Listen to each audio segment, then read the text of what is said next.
Jai Hind dosto. Welcome back to the Smart Eyes Foundation. You are watching Pre-Secure with me Raj Gaurav, and on today September 24 we will discuss MCQs related to these topics of current affairs from both prelims and mains perspective. Let's discuss the agenda for today. So the first topic which we will discuss is National Ayurveda Day. National Ayurveda Day. The first thing which we should remember, पहली चीज़ जो हमें ध्यान में रखनी है ना कि national Ayurveda day and जो इंटरनेशनल सॉरी जो इंटरनेशनल योगा डे है, बोथ आर डिफरेंट थिंग्स. ठीक है, international yoga day it is different thing. कब हम सेलिब्रेट करते हैं इंटरनेशनल योगा डे को? I think all of you know the answer, right? और अगर नहीं जानते हो तो फिर सर्च करो इंटरनेशनल योगा डे कब सेलिब्रेट किया जाता है. National Ayurveda day is different, right? It is celebrated आज ही, मतलब आज हम जब सितंबर 24 को इसे ये सेशन तुम देख रहे हो तो एक रोज पहले 23 सितंबर को नेशनल आयुर्वेद डे सेलिब्रेट किया गया. अब इससे related prelims and mains perspective से जो भी पॉइंट्स हैं वो हम आज डिस्कस करेंगे. Next topic would be Sawalkot dam and IWT. What is IWT? Indus water treaty, है ना? इंडस वाटर ट्रीटी, और उस इंडस वाटर ट्रीटी से रिलेटेड सवालकोट डैम जो कि न्यूज़ में मेंशन था, इसके पर्सपेक्टिव डिटेल्स में डिस्कस करेंगे हम. Then begging in India and its legal frameworks. ये ना बड़ा इंपॉर्टेंट टॉपिक है जो सोशल जस्टिस आपको जनरल स्टडीज मेंस के लिए भी काम आएगा और प्रीलिम्स के लिए भी. बेगिंग से रिलेटेड क्या स्टेटस है, क्या लीगल फ्रेमवर्क है, क्या कॉन्स्टिट्यूशनल फ्रेमवर्क है, सुप्रीम कोर्ट के जजमेंट पे क्या आया. या जैसे एक क्वेश्चन अगर मैं तुमसे करूं कि is begging illegal in India, क्या बेगिंग इंडिया में इलीगल है? क्या आंसर करोगे इसका और कैसे आंसर करोगे, उसके लिए ये डिटेल हमें जाननी जरूरी है. Then next thing would be thali index. हाँ, यहाँ पे ना थाली कोई एक्रोनीम नहीं है दैट T फॉर फलाना, H फॉर फलाना, थाला MS धोनी, वैसा कुछ नहीं है. ये थाली है, खाने की वो थाली. तो ये थाली इंडेक्स, इसका रिलेशन किससे से हो गया? खाने की थाली से ही. इसका मतलब कि पॉवर्टी से, साथ ही साथ हंगर से रिलेशन होगा कि इंडिया में जो हम पॉवर्टी मेजरमेंट करते हैं जिसके अकॉर्डिंग में हंगर से रिलेटेड भी हमारे पास डाटा आता है, हाउस होल्ड कंज्यूमर सर्वे हम करवाते हैं.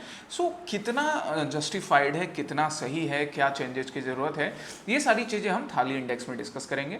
देन वर्ल्ड मैप से रिलेटेड एक पॉइंट जो कि न्यूज़ में रहा, रेड सी, इसका लोकेशन और इससे रिलेटेड डिफरेंट फीचर्स. फिर उस आपके साथ कल वाले प्रैक्टिस क्वेश्चंस में डिस्कस करूंगा 23 सितंबर के, और आज के न्यू प्रैक्टिस क्वेश्चन. ये आज का एजेंडा होगा.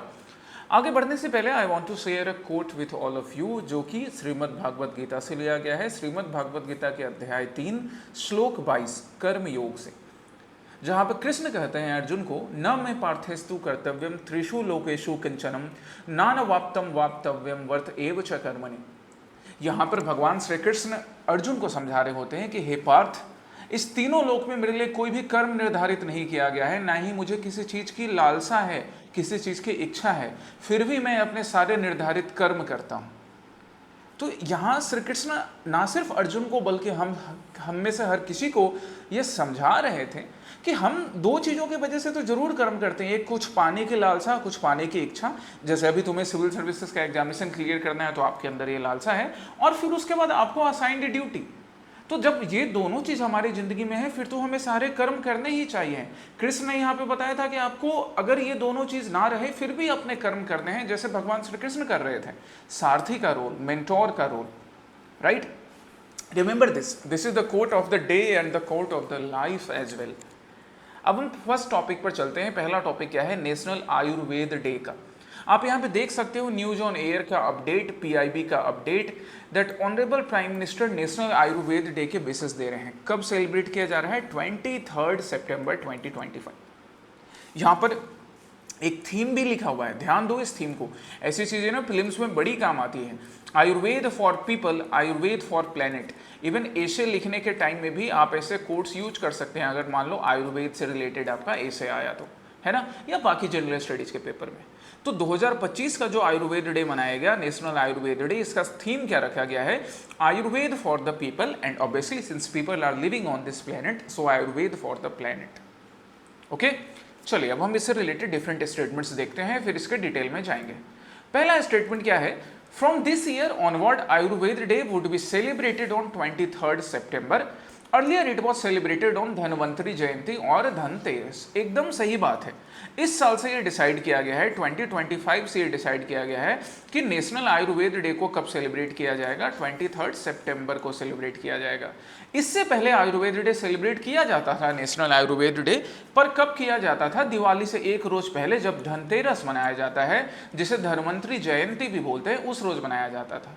क्योंकि भगवान धनवंतरी को कहा जाता है कि आयुर्वेद के गॉड हैं, ये जो देवलोक होता था, उस देवलोक में लोगों के लिए डॉक्टर का काम धनवंतरी करते थे, उनसे ही आयुर्वेद का जन्म हो रहा है। दैट्स वाई धनवंतरी जयंती या धनतेरस के रोज मनाया जाता था। पर अब इसको और फॉर्मलाइज किया गया कि 23 सितंबर, ये जो ग्रेगोरियन कैलेंडर होता है या इंग्लिश कैलेंडर होता है, अगर इसके अकॉर्डिंग नेशनल आयुर्वेद डे मनाया जाएगा तो ना सिर्फ इंडिया बल्कि पूरे वर्ल्ड लेवल पर रिकॉग्निशन पॉसिबल हो पाएगा। Okay, so first is correct. ध्यान यहीं पे रखना है, ध्यान से समझना है इन सारी चीजों को।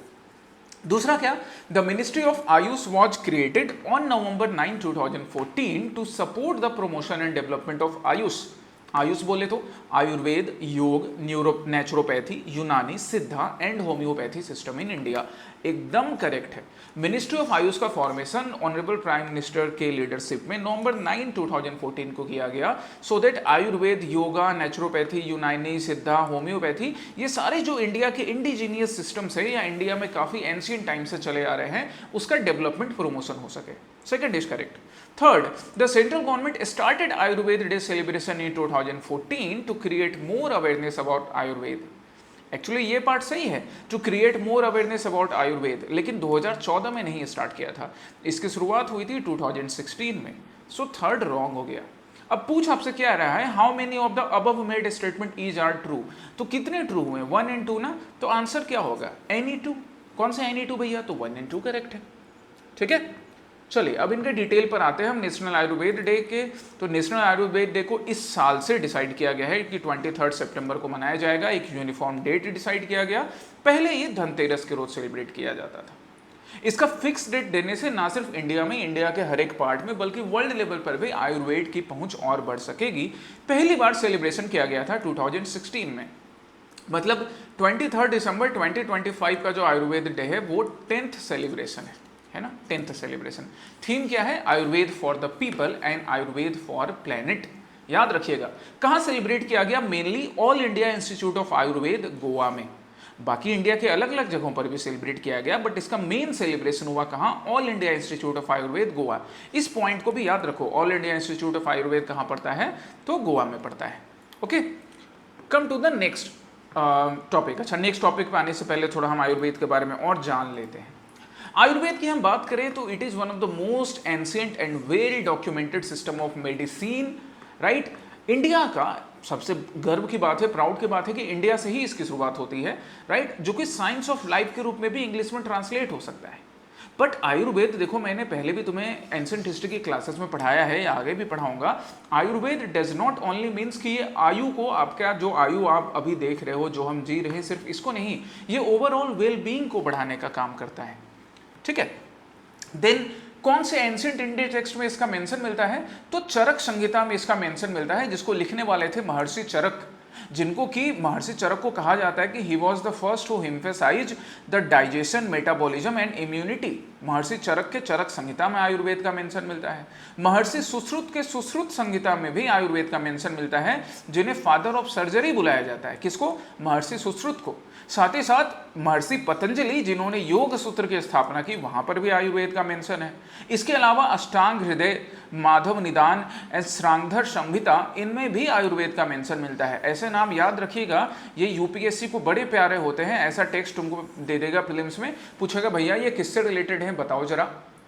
इसके अलावा कुछ आयुर्वेदिक मैन्यूस्क्रिप्ट्स का भी डिस्कवरी हुआ है, जिसे कि centre council for research in Ayurvedic science ने डिस्कवर किया है। कौन सी मैन्यूस्क्रिप्ट्स, एक का नाम है द्रव्य रत्नाकार निघंटु, दूसरे का नाम है द्रव्य नमकार निघंटु।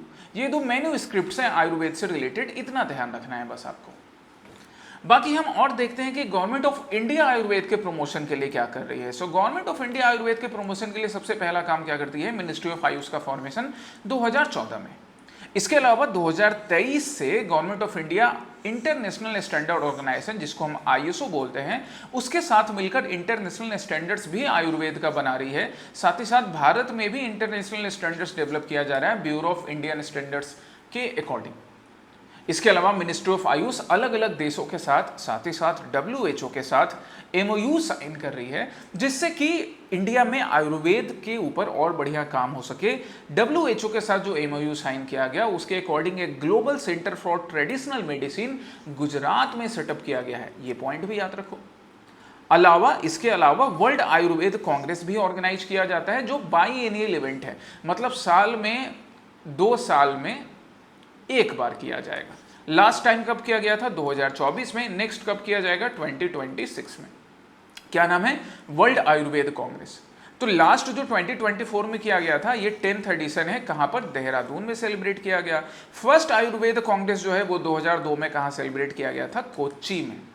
लास्ट वाला जो 2024 का वर्ल्ड आयुर्वेद कांग्रेस है, उसका थीम रखा गया था, देखो कितना बढ़िया, digital health and Ayurveda perspective. कितना बढ़िया है कि डिजिटल हेल्थ की भी हम बात कर रहे हैं आयुर्वेद के पर्सपेक्टिव से। यहाँ पे दोनों चीजों को ध्यान में रखा जाएगा कि डिजिटाइजेशन किया जाएगा नॉलेज का, और लोगों के लिए आयुर्वेद का नॉलेज एक्सेसिबल बनाया जाएगा। सो बड़ा अच्छा एजेंडा था ये। चलिए अब हम नेक्स्ट क्वेश्चन पर चलते हैं। चलिए, सो दूसरा टॉपिक है सुआलकोट डैम चेनाब रिवर पर। क्यों यूं न्यूज में रहा? क्योंकि यहाँ पे देखिए इंडियन एक्सप्रेस क्या बोल रहा है, that when the Indus water treaty is temporary suspended है, एबेंस के हालात में है, then government of India Sualkot dam, जो कि किस रिवर पर है? चेनाब रिवर पर है, इसके ऊपर नए जो भी एनवायरमेंटल क्लियरेंस की जरूरत है या बाकी इकोनॉमिक क्लियरेंस की जरूरत है, उसके डायरेक्शन में आगे बढ़ रही है। सो हम दो चीज़ देखेंगे, एक तो सुआलकोट डैम कहाँ है, क्या चेनाब रिवर के साथ इसका रिलेशन है, चेनाब रिवर क्या है, और इंडस वाटर ट्रीटी के बारे में। ओके, इंडस वाटर ट्रीटी मैंने तुमको पहले भी बताया है, आज भी फिर से बता दूंगा कहाँ से आपको पढ़ना है। Again right, detail video IWT के ऊपर मैंने बनाकर दिया था। पहला स्टेटमेंट क्या? The Sualkot dam on the Chenab river in Jammu and Kashmir is one of the largest hydro electric power project planned with capacity of 1865 megawatt. एकदम सही है। ये जो सुआलकोट डैम है कौन से रिवर पर? चेनाब रिवर पर, जम्मू एंड कश्मीर में बनाने की इसकी बात चल रही है, मतलब इसको फुल्ली ऑपरेशन करने की बात चल रही है। कुछ हिस्सा इसका बन चुका है, जो कि कितनी कैपेसिटी होगी इसके हाइड्रो इलेक्ट्रिक पावर प्रोजेक्ट की? 1865। So one of the largest होगा, बिल्कुल लार्जेस्ट होगा। First is correct. River Chenab is formed by union of two head waters, Chandra and Bhag, मतलब चंद्र एंड भाग रिवर मिलकर किसका निर्माण करते हैं? चेनाब रिवर का। हाँ जी, सही बात है यहां तक। Originating from Langchen Khabab in Tibetan plateau, ना ये गलत हो गया, ये स्टेटमेंट ओवरऑल गलत हो गया। क्यों गलत हो गया? क्योंकि जो चंद्र एंड भाग जो रिवर है, इनका ओरिजिन हिमाचल प्रदेश वाले रीजन से होता है। ये लांगचेन कबाब तिब्बतन प्लेटियो से पता है किसका ओरिजिन होता है? सतलज का। ठीक है, यहाँ के पास से सतलज का ओरिजिन होता है। सो सेकंड इज रॉन्ग, हमें करेक्ट ढूंढना था, तो आंसर क्या होगा? One only. ठीक है, ये छोटी छोटी मगर इंपॉर्टेंट बातों को ध्यान रखोगे। आओ, आंसर हमें मिल गया हमारा वन ओनली। अब हम सुआलकोट डैम की बात करते हैं। तो ओरिजिनली इसका कंस्ट्रक्शन 1984 में हुआ था। अभी इसमें जो कुछ भी हर्डल्स हैं, उन हर्डल्स को दूर करने की बात अभी चल रही है। इसलिए बात चल रही है क्योंकि Indus water treaty temporary period के लिए सस्पेंडेड है अभी, क्योंकि पाकिस्तानियों के हालात जो है, ना सिर्फ उनके टेररिस्ट के, बल्कि पाकिस्तानी क्रिकेटर्स के हालात भी, जो उनके हरकतें हैं वो टेररिस्ट जैसे ही हैं। क्या ही कह सकते हो। जो लोग बोल रहे थे कि स्पोर्ट्स को अलग रखना चाहिए, तुम उनके हरकतें देखो, टेररिस्ट से कम हरकत है क्या उनकी? तो कैसे ही हम स्पोर्ट्स को अलग रखें। खैर, चलिए हम चेनाब रिवर की बात करते हैं। तो चेनाब रिवर चंद्र और भाग नाम के दो रिवर से बनता है, जिसका ओरिजिन हिमाचल प्रदेश वाले रीजन में हो रहा है। और फिर चेनाब रिवर सतलज को ज्वाइन करती है, कहां पर? पंजाब पाकिस्तान वाले रीजन में। ठीक है, एंड अल्टीमेटली फिर किसको ज्वाइन करेगी? इंडस रिवर को, और फिर मिल जाएगी कहां? अरेबियन सी में। और अब हम देखें सुआलकोट डैम की बात, तो ये इसकी कैपेसिटी है हाइड्रो इलेक्ट्रिक पावर प्रोजेक्ट की, बट एनवायरमेंटल कंसर्न भी साथ में है कि जब इसको फुल्ली ऑपरेशन किया जाएगा तो around 1159 hectare of land flooded हो जाएगा, जिसके वजह से उधमपुर, महोर, बतौत, रामबान डिस्ट्रिक्ट्स में फ्लड जैसे हालात हो सकेंगे, फ्लड जैसे हालात हो जाएंगे, फॉरेस्ट लैंड सबमर्ज हो जाएगा। इसके अलावा चेनाब रिवर पे और भी कई हाइड्रो पावर प्रोजेक्ट्स बने जैसे दुलसती, बगलिहार एंड सलाल। तो एक और कंसर्न है कि हाइड्रोलॉजिकल स्ट्रेस ना बढ़ जाए अगर हम एक और बड़ा सा डैम बना लेंगे तो। सो ये कुछ कंसर्न है, इन कंसर्न्स को एड्रेस करके ही सवालकोट डैम में आगे बढ़ा जाएगा। ओके, अब हम इंडस वाटर ट्रीटी की बात करें तो इंडस वाटर ट्रीटी वैसे मैंने डिटेल में तुमको यहाँ बता दिया है ना। ये स्मार्ट आईएएस फाउंडेशन वाले चैनल पर अवेलेबल है। पहले भी आप कुछ स्टूडेंट जो सिंसियरली पढ़ाई कर रहे हैं उन्होंने पहले भी देखा होगा, जिन्होंने नहीं देखा है आप स्मार्ट आईएएस फाउंडेशन के चैनल पर जाकर आप वापस इसे देख सकते हो। राइट, इंडस वाटर ट्रीटी पूरी डिटेल में मेंशन है। एक ब्रीफ में तुमको इंडस वाटर ट्रीटी के बारे में बता दूं तो इंडस वाटर ट्रीटी को साइन किया गया 1960 में वर्ल्ड बैंक के मीडिएटरी से ये पॉसिबल हो पाया। मतलब इंडस वाटर ट्रीटी में इंडिया और पाकिस्तान के साथ साथ वर्ल्ड बैंक भी एक सिग्नेटरी है, जिससे जो इंडस की जो रिवर्स है ना उनका दो डिवीजन किया गया। ईस्टर्न रिवर जिसमें रावी, ब्यास एंड सतलज हैं वो किसके हिस्से आए, इंडिया के, अनरिस्ट्रिक्टेड यूज।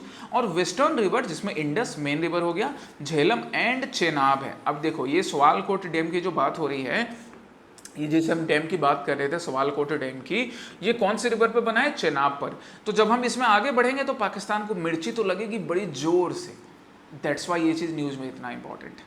हालांकि गवर्नमेंट ऑफ इंडिया में ने इंडस वाटर ट्रीटी को टेम्पररी पीरियड के लिए इन एबेंस हेल्ड करके रखा है। क्यों? क्योंकि पाकिस्तान अपने टेररिज्म वाले हरकत से बाज नहीं आ रहा।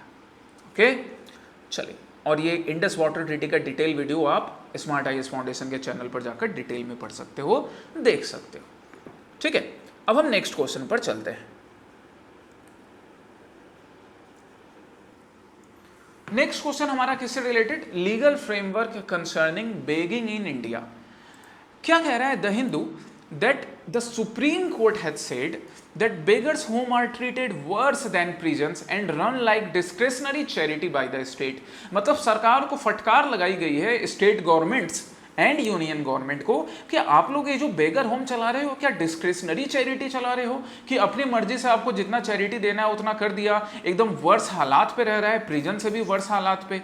एंड सो ये न्यूज में रहा, बड़े अच्छे से डिटेल में रहा। एथिकल क्वेश्चंस इससे बन सकते हैं, एथिक्स से रिलेटेड जनरल स्टडीज के पेपर में क्वेश्चन बन सकते हैं, सोशल जस्टिस वाले पार्ट में क्वेश्चन बन सकता है, और प्रीलिम्स में तो क्वेश्चन आएंगे ही आएंगे। ठीक है, चलिए देखते हैं। पहला स्टेटमेंट क्या कह रहा है, बेगरी से रिलेटेड इंडिया में लीगल फ्रेमवर्क की बात करें तो there is no central law on beggary. क्या ये सही है? बिल्कुल सही है। कोई सेंट्रल लॉ नहीं है सेंट्रल लेवल पर या कॉन्स्टिट्यूशन में डायरेक्टली कोई मेंशन नहीं है बेगरी से रिलेटेड, कोई डायरेक्ट डेफिनेशन भी नहीं है। तो फिर हम बेगिंग को समझेंगे कैसे? उसके लिए हम यूज करते हैं Bombay prevention of begging act 1959 which defines begging in broad terms including soliciting alms, performing for alms और wandering in a public place with no visible means of sustenance. मतलब जब कोई इंसान बस कुछ पाने की चाहत में, कुछ पाने मतलब थोड़ा सा रोटी, थोड़ा सा खाने को कुछ मिल गया, कपड़े कुछ मिल गए, जो एल्म्स कह रहे हैं, जिनको दान कर रहे हैं, उसकी चाहत में एक जगह से दूसरी जगह भटक रहा है, कोई वैसा काम कर रहा है जो कि इवन उसकी ह्यूमन डिग्निटी कॉम्प्रोमाइज करने की वजह से हो रही है, उसके पास कोई सब्सिस्टेंस का तरीका नहीं है, then Bombay prevention of begging act इसको बेगिंग कहता है। करेक्ट है।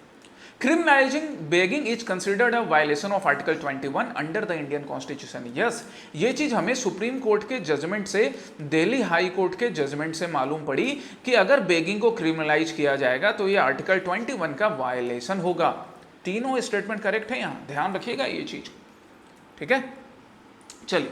सो बेगिंग इन इंडिया के कॉन्स्टिट्यूशनल स्टेटस की बात करें या सेंट्रल लॉ की बात करें तो कोई भी सेंट्रल लॉ अवेलेबल नहीं है, कॉन्स्टिट्यूशन में डायरेक्ट इंटरप्रिटेशन नहीं है। उसके लिए हम लोग ये प्री इंडिपेंडेंट इरा के Bombay prevention of begging act की बात करते हैं जो कि बेगिंग को डिफाइन करता है। ये मैं तुम्हें समझा चुका हूं। हालांकि ये जो एक्ट है वो बेगिंग को क्रिमिनलाइज भी करता है, स्पेशली कुछ रीजन ऑफ इंडिया, साथ ही साथ न्यू दिल्ली में भी। देयर वॉज अ टाइम जब दिल्ली में भी बेगिंग को क्रिमिनलाइज करने की बात की गई, पहले बॉम्बे में क्रिमिनलाइज था क्योंकि प्री इंडिपेंडेंट इरा का एक्ट है।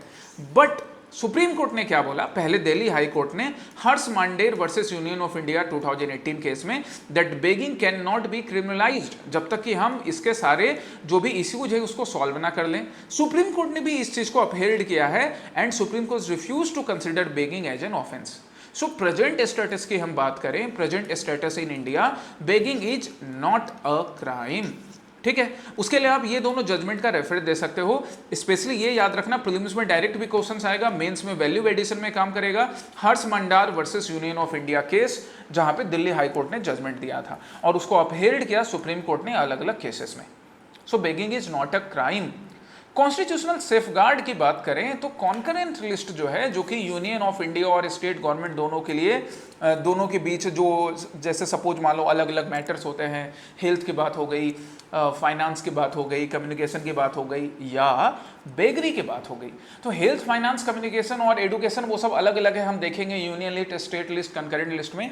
आज हम बात करें तो बेगरी से रिलेटेड लॉ स्टेट की गवर्नमेंट्स और यूनियन की गवर्नमेंट दोनों बना सकती है, पर दोनों इस बारे में अनजान है।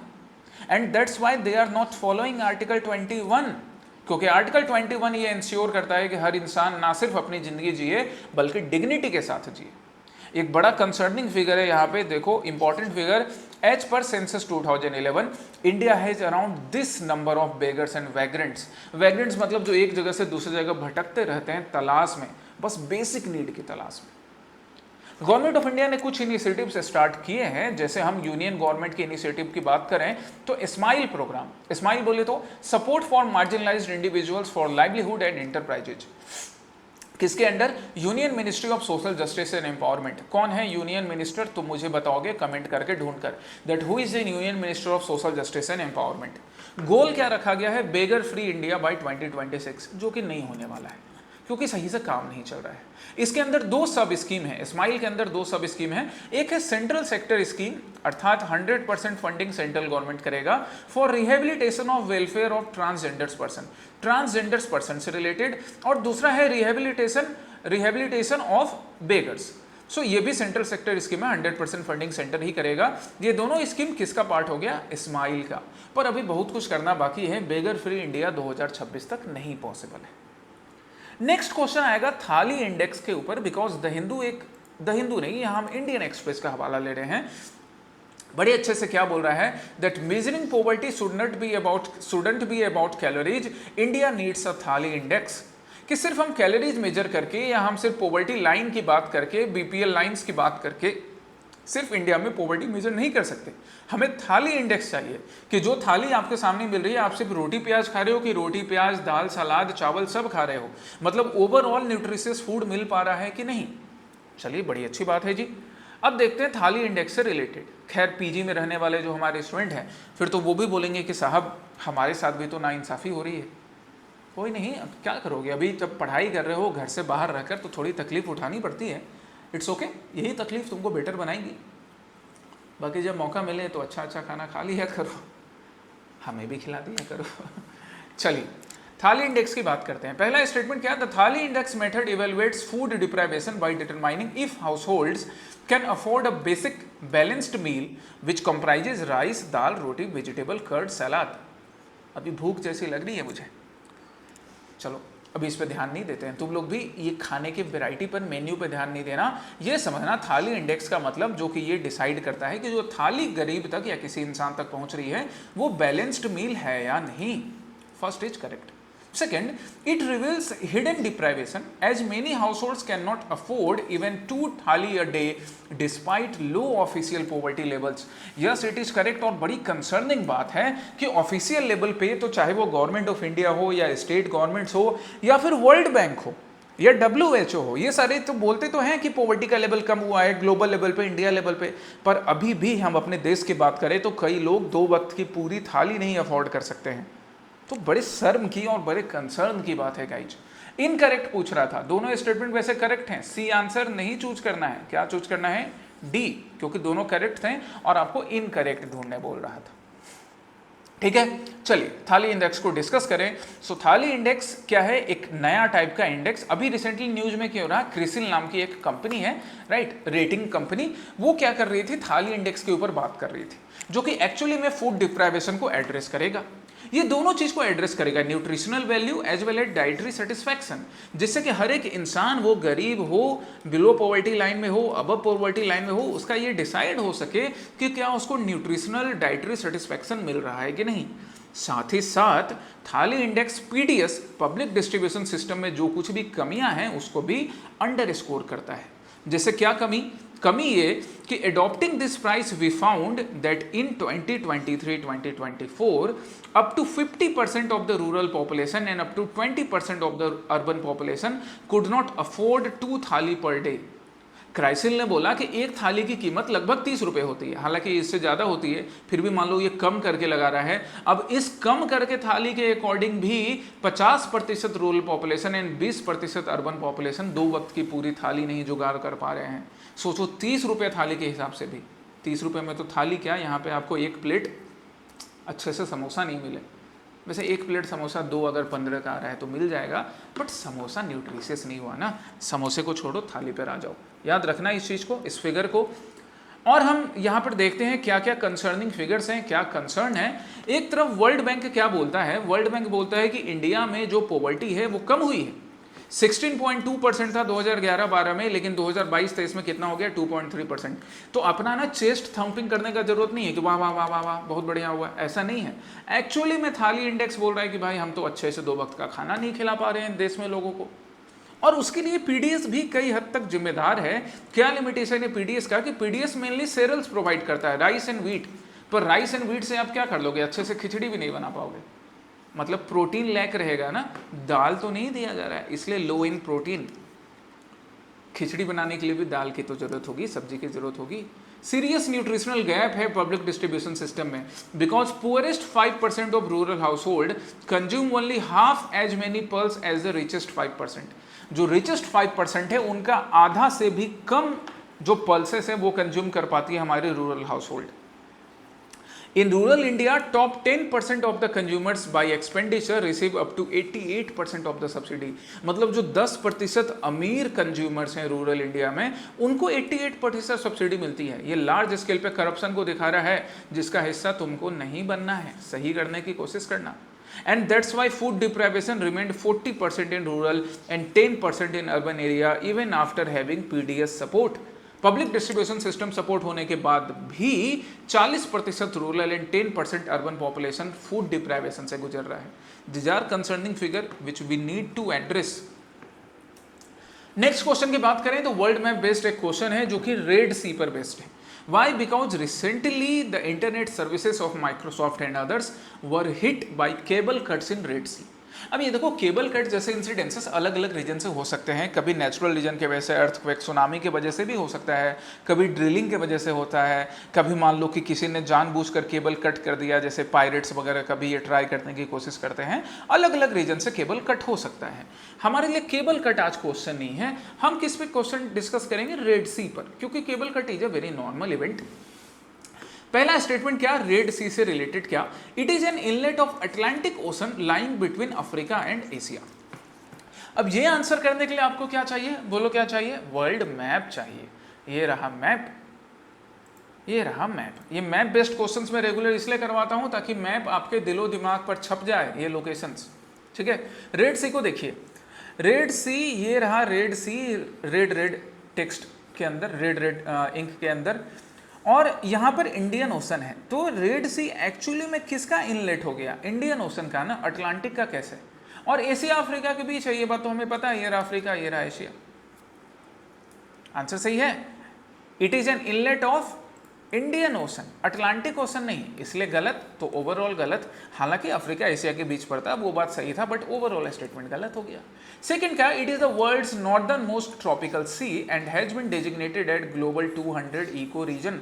यस, ये चीज करेक्ट है। ग्लोबल 200 इको रीजन क्या है? ये देखो, WWF world wide fund for nature का एक इनिशिएटिव है जो इको सेंसिटिव जोन्स को प्रोटेक्ट करने के लिए बनाया गया है, जहां पे फ्लोरा फोना की अच्छी वैरायटी कैपेसिटी मिलती है।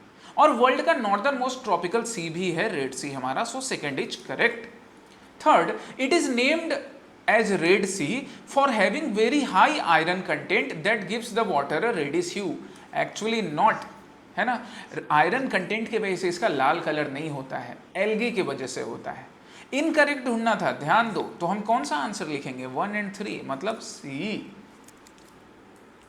चलिए, ये रेड सी का मैप है, एक तो मैंने तुम्हें दिखाया, ये दूसरा भी एक मैप है रेड सी का डिटेल में। तो कौन कौन से नेशंस रेड सी के साथ अपने बॉर्डर शेयर कर रहे हैं एक बार जरा यहाँ पे ना ध्यान से देख लेना।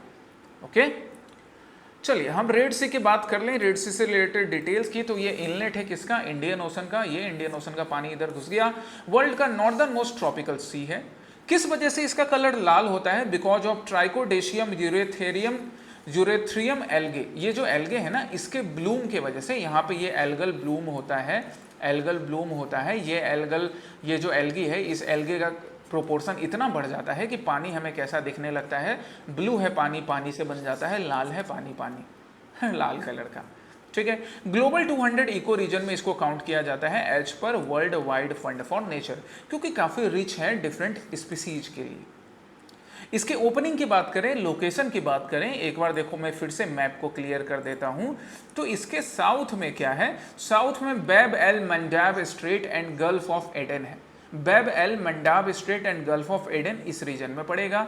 और नॉर्थ में क्या है, Sinai peninsula, gulf of Aqaba and the famous gulf of Suez, यहाँ पर इस रीजन में। ओके, ये आप इस वाले मैप से भी डिटेल में देख सकते हो। ये जो मैप है नॉर्दर्न पार्ट और यहाँ सदर्न पार्ट, बैब एल मंडाब आपको दिख रहा है, राइट। तो ये नॉर्दर्न एंड सदर्न पार्ट पे क्या क्या ओपनिंग्स हैं ये आप ध्यान देना।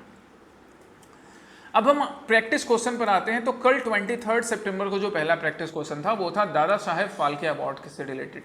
दादा साहेब फाल्के साहब कौन थे, इन्होंने पहली पिक्चर फिल्म बनाई थी राजा हरिश्चंद्र, जो कि वैसे एक साइलेंट फिल्म थी लेकिन बड़ा अच्छा काम किया था। कभी कभी आपका साइलेंस भी बड़ा अच्छा काम कर सकता है, और ये फिल्म भी साइलेंट फिल्म थी गाइज, याद रखिएगा, राजा हरिश्चंद्र। अच्छा, तो फिर बताओ इंडिया की पहली फिल्म कौन थी जो कि बोलती फिल्म थी। बोलती फिल्म मतलब जहां पर कि डायलॉग्स थे जिसको सुने जा सकते थे, राइट। ये साइलेंट फिल्म थी और इंडिया की पहली फर्स्ट इंडियन मूवी रिलीज इन 1913 में, मतलब प्री इंडिपेंडेंट टाइम की बात चल रही है। दादा साहेब फाल्के अवार्ड सबसे पहली बार 1969 में प्रेजेंट किया गया था। किनको, देविका रानी एक्ट्रेस थी, इनको इनके काम के लिए सम्मानित किया गया 1969 में पहले बार। सो पहला स्टेटमेंट क्या, it is India highest award in the field of cinema given by the government of India, is correct. Individuals को दिया जाता है सिनेमा में, इंडियन सिनेमा में उनके कंट्रीब्यूशन के लिए। इस साल किनको दिया जा रहा है, एक्टर मोहनलाल को उनके कंट्रीब्यूशन के लिए दिया जा रहा है। प्रेजेंटेड फर्स्ट इन 1952, ना जी 1952 नहीं, कब, 1969 में। तो सेकंड रॉन्ग हो गया। करेक्ट ढूंढना था क्या, तो आंसर क्या होगा, ए। इनकरेक्ट ढूंढना होता तो बी होता, बट हमें करेक्ट ढूंढना है। सेकंड क्वेश्चन किसके ऊपर था, गैलेथिया बे के ऊपर। देख लीजिए मैप में गैलेथिया बे क्या है, ये रहा गैलेथिया बे, ये रहा गैलेथिया बे। सो पहला स्टेटमेंट का, it is located in the great Nicobar island, yes it is correct. Galathea bay यहाँ ग्रेट निकोबार आइलैंड के सदर्न पार्ट पर पड़ता है, सदर्न टिप के पास, इंदिरा पॉइंट से थोड़ा सा नॉर्थ में है ना, ये इंदिरा पॉइंट है, पढ़ना इंदिरा पॉइंट के बारे में। It is famous for being a nesting site for the world's largest leatherback sea turtles. Leatherback sea turtles, जब भी कोई स्पीसीज आता है तो सिविल सर्वेंट एस्पिरेंट क्या करता है, IUCN की रेड लिस्ट में जाकर उसका स्टेटस देखता है। सो IUCN का red list leatherback sea turtle को मेनली वल्नरेबल कैटेगरी में क्लासिफाई करता है, स्पेशली वो लेदर बैक सी टर्टल जो इंडिया में मिलते हैं। There are few varieties of leatherback sea turtle जो क्रिटिकली इंडेंजर्ड भी हैं, बट इंडिया के पर्सपेक्टिव में ये वल्नरेबल है। दोनों स्टेटमेंट यहाँ पर करेक्ट है, both the statement are correct. तुमको एक और चीज जानने मिल गया, red list, IUCN red list में क्या स्टेटस है लेदरबैक सी टर्टल का, ठीक है। अब ये रहे आपके लिए आज के प्रैक्टिस क्वेश्चन 24 सितंबर का, एक्सरसाइज कोल्ड स्टार्ट। इसका आंसर मुझे कमेंट सेक्शन में चाहिए हर किसी से सिंसियरली। और दूसरा क्वेश्चन है 71st नेशनल फिल्म अवार्ड से, कि नेशनल फिल्म अवार्ड को कब स्टैब्लिश किया गया, और इस साल बेस्ट एक्ट्रेस का अवार्ड कैटरीना कैफ जी को मिला है क्या, खुदा जाने मिला है कि नहीं मिला है, और तुम लोग जानो, आंसर करके बताना। तो ये दोनों प्रैक्टिस क्वेश्चन आपके लिए आज हो गए, exercise cold start and 71st national film award. और अपने कर्म को लेकर हमेशा अग्रसर रहना है, ये हमें भगवत गीता में भगवान श्री कृष्ण ने भी सिखाया था, याद रखिएगा इसको। So study well, take care, जय हिंद।